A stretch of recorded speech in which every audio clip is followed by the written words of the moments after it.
ذرا شروعات کرتے ہیں اولمپکس کی اوپننگ سیریمنی پہ نظر ڈالتے ہوئے. ویسے تو اس کے اوپر کافی بات چیت ہو چکی ہے, جو مختلف ٹیمز نے ان کے ضیبتاً انہوں نے اپنے یونیفارمز کیے ہوئے تھے, اس کے بارے میں بات کی گئی. اس میں سے بیسٹ اینڈ موسٹ اٹریکٹیو کو لائن اپ کیا گیا. منگولینز کا جو یونیفارم تھا اس کے بارے میں کہا جا رہا ہے کہ وہ بہترین تھا, اس کی انسپریشنز بھی زبردست تھیں. لیکن ذرا یہ بھی بات کرتے ہیں کہ کیا آپ کو پتہ ہے کہ ایک جو پرٹیکولر اس کے اندر سین تھا, لوگوں نے کہا کہ اٹ از ویری جس کو کہنا چاہیے کہ وہ ریمائنڈ آپ کو کراتا ہے لینارڈو ڈی ونچی کی جو بڑی مشہور پینٹنگ ہے دا لاسٹ سپر. اور کرسچینٹی کے حوالے سے لوگوں نے کہا کہ دنیا بھر کے کرسچنز نے اس پہ بڑا اوفینڈڈ فیل کیا. یہاں تک کہ آپ کو بتاتے چلیں کہ اولمپکس کی جو آرگنائزنگ کمیٹی تھی ان کو باقاعدہ اس کے بارے میں معذرت کرنی پڑی کہ یہ ان کا ہرگز مقصد نہیں تھا کہ وہ کسی بھی مذہبی گروپ, مذہب سے تعلق رکھنے والے کسی بھی شخص کی دل آزاری کریں. تو اس میں معاملہ ہوا کیا, آپ کو یاد ہوگا کہ اگر you are aware of it, Leonardo da Vinci کی جو یہ پینٹنگ ہے اس کے اندر لاسٹ سپر جو جیزس کرائسٹ کا تھا اس کو ایک طرح سے ویژولائز کیا گیا تھا, جس میں وہ باقاعدہ بتاتے ہیں کہ اگلے دن ان کے ساتھ کوئی بے وفائی کرے گا, ان کے قریبی ساتھیوں میں سے somebody will let him go.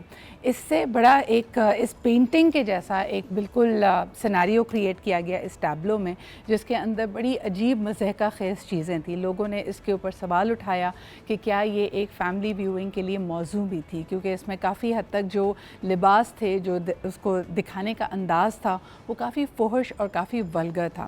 آپ کو بتاتے چلیں کہ دنیا بھر میں جو کیتھولک چرچز ہیں انہوں نے اس کے اوپر اپنا افقی کا اظہار کیا ہے. انہوں نے کہا ہے کہ یہ بالکل بھی صحیح نہیں تھا. دوسری طرف یہ کہ ہزاروں کی تعداد میں پروٹیسٹرز کے طور پہ کرسچن کمیونٹی سے تعلق رکھنے والے لوگ پیرس میں نکلے, لیکن ان کا یہ پرامن احتجاج کا ایک اپنا انداز تھا. اس کے علاوہ آپ کو یہ بھی بتاتے چلیں کہ جو پاکستانی فلوٹ تھا اس کے اندر یقیناً لوگوں نے بات کی, پرفارمنسز ہمارے جو کھلاڑی ہیں ان کی بہترین رہیں یا ان کی ایکسپیکٹیشن کے مطابق تھیں, لیکن جو کامنٹیٹرز تھے انہوں نے بھی بات نوٹ کی, اور پوری دنیا بھی یہ بات کرتی ہے کہ صرف 8 لوگوں کا کنٹنجنٹ پاکستان کا اولمپکس 2024 میں پہنچا ہے. ایک ایسا ملک جہاں پہ تقریباً 25 کروڑ کی آبادی ہے, وہاں سے صرف 8 اولمپئنز کا کوالیفائی کرنا, پارٹیسپیٹ کرنا ایک بڑی تشویشناک بات ہے. اور اس میں سے بھی آپ کو بتاتے چلیں کہ کئی ایسے لوگ ہیں, بلکہ زیادہ تر ایسے ہی لوگ ہیں جو اپنے ذرائع, اپنے فیملی ریسورسز کے تحت ہی کوچنگ اور ٹریننگ کر رہے ہیں. تو کیا وجہ ہے کہ حکومت وقت اور ہماری اسپورٹس ڈپارٹمنٹس اس میں انٹرسٹ نہیں لیتے اور اس طرح سے پاکستان کی نمائندگی اور شراکت نہیں ہے جیسا کہ موضوع ہے اور پاس میں رہتی رہی ہے. آئیے آپ کو دکھاتے ہیں یہ رپورٹ, جس کے اندر پاکستانی کھلاڑیوں کا کس طرح استقبال کیا گیا, کس طرح انہوں نے اوپننگ سیریمنی میں پارٹیسپیٹ کیا, وہ آپ کو دکھاتے ہیں. فرانس کے دارالحکومت پیرس میں 33ویں سمر اولمپکس گیمز کا آغاز ہو چکا ہے. پیرس میں 100 سال بعد تیسری بار منعقد ہونے والے سمر اولمپکس گیمز کی افتتاحی تقریب شاندار رہی. فلسطین, جہاں کی آبادی محض 5.5 ملین ہے, لیکن ایتھلیٹس کی تعداد 8 ہے. پاکستان کی جانب سے سب سے نمایاں نام جیولن تھرو کرنے والے پاکستان کے واحد گولڈ میڈلسٹ ارشد ندیم ہیں, جبکہ شوٹنگ کیٹیگری میں گلفام جوزف, کشمالہ طلعت, جبکہ سوئمنگ کیٹیگری میں جہاں آرا نبی اور احمد دورانی.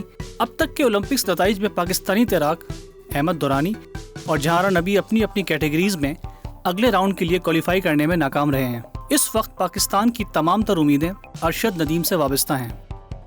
جی جناب عالی, اور یقیناً پھر بھی اگر جہاں آرا کو دیکھا جائے تو انہوں نے اپنے لیے تیسری پوزیشن سیکیور کی ہے. I think this was the 200 metre rate if I am not wrong, اور اس میں آپ کو 200 metre freestyle women's event میں انہوں نے تیسری پوزیشن سکور کی ہے, جو ان کا اپنا بہترین ریکارڈ رہا ہے. We very proud of her. ایک ایسا ملک جہاں پہ خاص طور پہ اگر خواتین کی تیراکی کی بات کی جائے تو اتنا اس کو موضوع بھی نہیں سمجھا جاتا, نہ سپورٹ دی جاتی ہے. بہرحال جی, اس بات کو بھی کافی بحث میں لایا گیا, اس پہ کو بھی بڑا ہائی لائٹ کیا گیا کہ ہمارے کھلاڑیوں سے زیادہ گورنمنٹ آفیشلز اور ان کو سپورٹ کرنے والے لوگ وہاں پہ پہنچے. تقریباً یہ جو اگر آپ دیکھتے ہیں تو 11 آفیشل ساتھ ہیں اور 7 کھلاڑی ساتھ ہیں, تو یہ ٹوٹل کنٹنجنٹ 18 لوگوں کا ہے.